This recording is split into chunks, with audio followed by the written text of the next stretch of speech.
Hola, estamos conversando con Milena Recio, profesora de la Universidad de La Habana. Primeramente, Milena, ¿tú crees que Cuba es un caso particular en relación con la penetración de Internet? Desde luego que sí lo es en la región. Es un país donde tenemos bastante baja grado de penetración de la conexión a Internet, alrededor del 25% según las cifras oficiales. En la región encontramos países que han adquirido sobre todo en los últimos 10 años, una dinámica de expansión de la conectividad en zonas urbanas, sobre todo, pero bastante amplia, de la conectividad no solo a Internet, sino también de la penetración de telefonía móvil, cosa que en Cuba no tenemos, no se representa de esa misma manera. Eso por una parte, y por otra parte tenemos otra gran particularidad, que es que tenemos una población de usuarios potenciales con un nivel bastante alto de escolarización. En Cuba estamos hablando de una sociedad con 11 millones de habitantes y un promedio de escolarización de 10 grados. Lo que hace que el panorama de la relación conectividad, habilidades, potencialidades de uso, alfabetización mediática, que es un poco lo que nos ha reunido aquí, el concepto que nos ha reunido, tenga características bastante particulares, aunque por supuesto se repiten en Cuba algunos de los fenómenos que también encontramos en América Latina.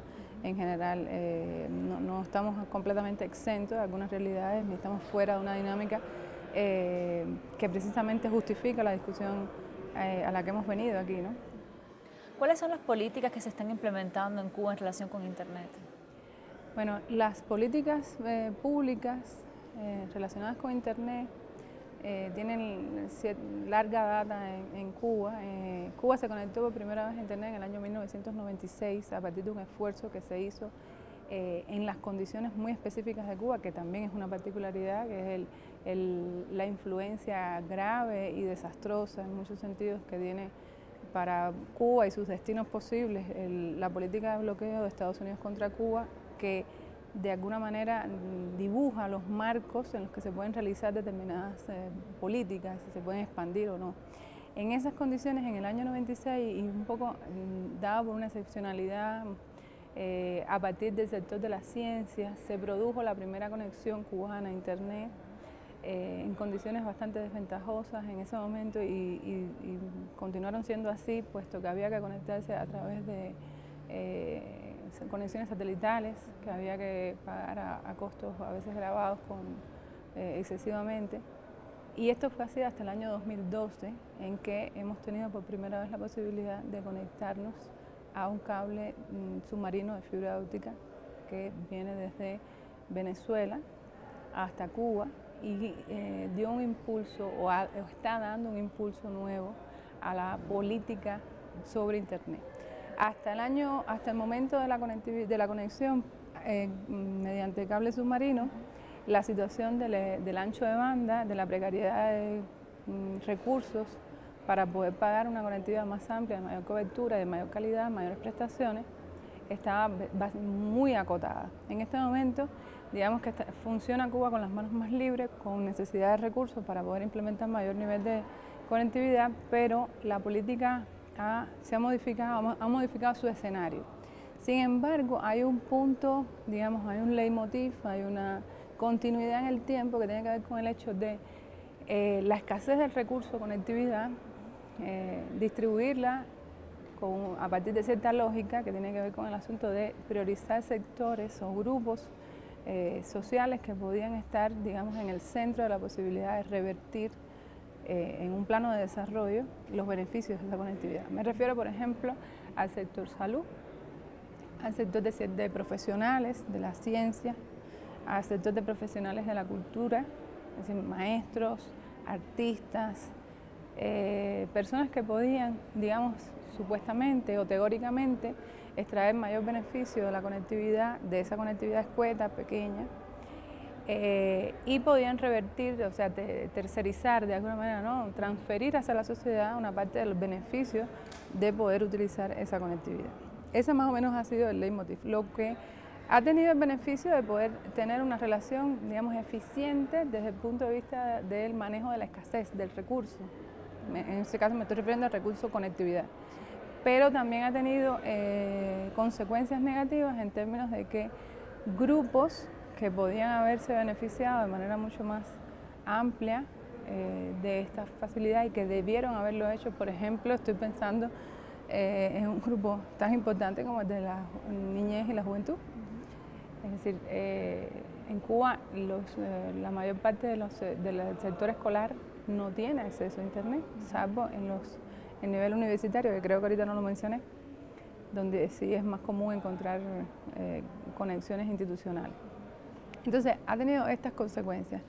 Por una parte es positivo la posibilidad de haber podido racionalizar un poco la distribución del recurso escaso, pero por otra parte ha generado lo que podríamos ya estar llamando como estratificaciones nuevas, emergencias de nuevas infodesigualdades que se han venido acumulando a lo largo del tiempo. En el año 2012, cuando se presenta esta novedad en la posibilidad de acceso del país, o sea, del país hacia afuera, empiezan entonces los conflictos para poder redistribuir esa conectividad en sentido de que, por ejemplo, hay un déficit importante de infraestructura, cableado, las telecomunicaciones en Cuba son básicamente, sobre todo en la última milla, muy deficientes, basadas en cables de cobre.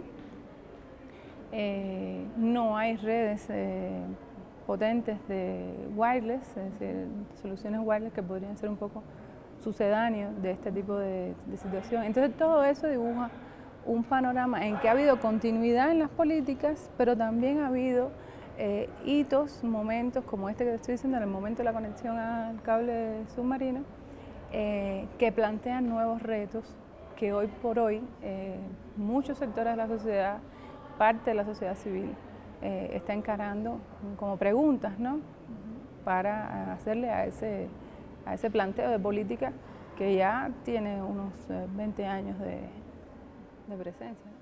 ¿Y cuál es la respuesta? ¿Cuáles deberían ser las propuestas en aras de mitigar esa desventaja que tiene Cuba en relación con otros países de la región?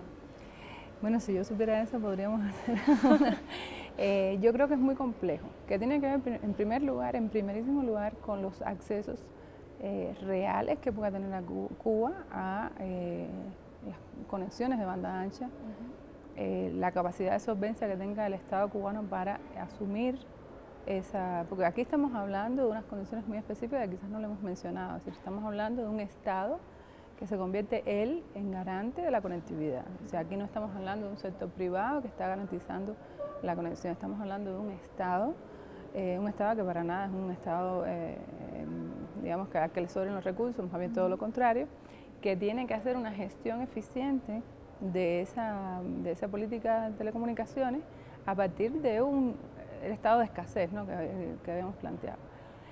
Entonces, los retos tienen que ver, en primer lugar, con actualizar la política, considerando los cambios que se han producido dentro de la propia sociedad y las nuevas demandas que están emergiendo.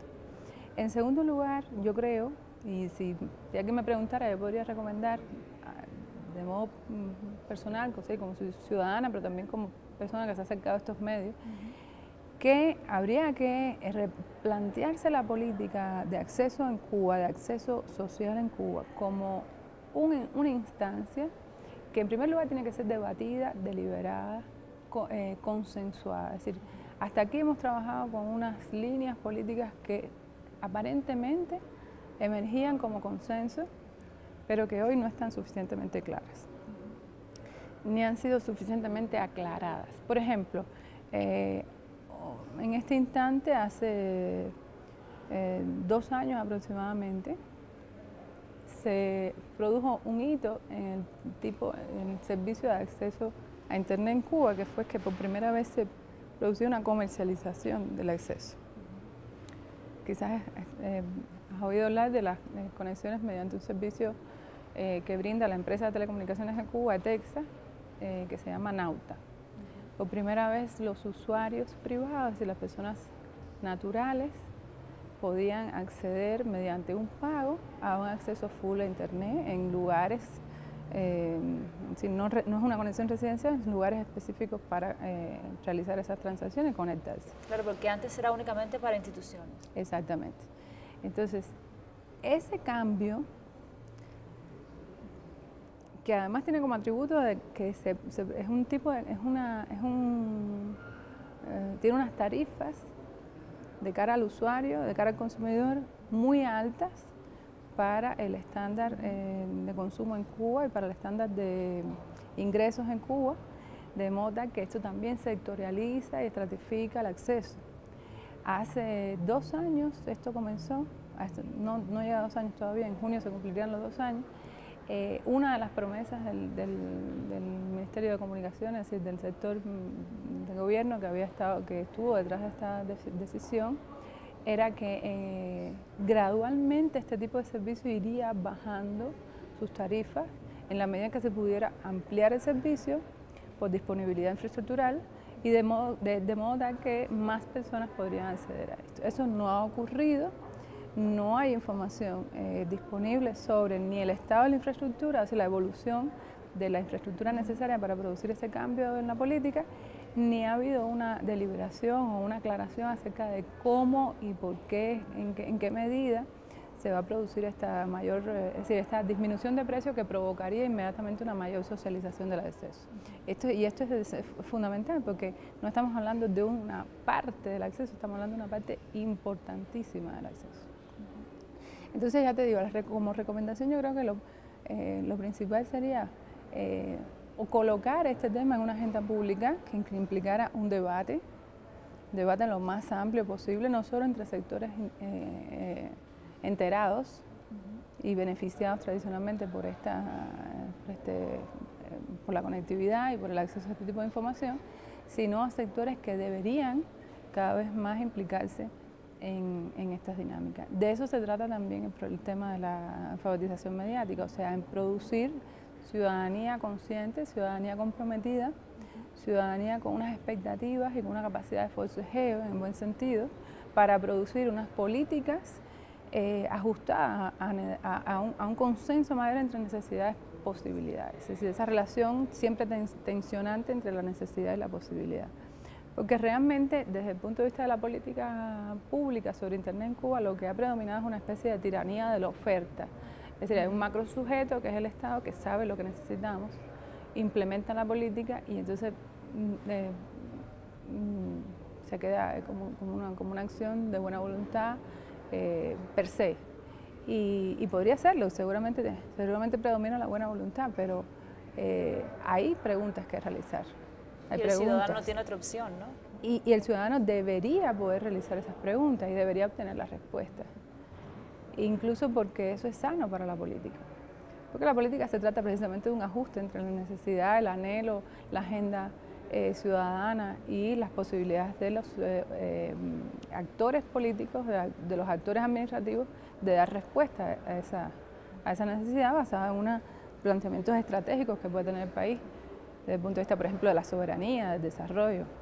Pero todo eso tiene que ajustarse y eso también forma parte del proceso de que estamos hablando de alfabetización informacional.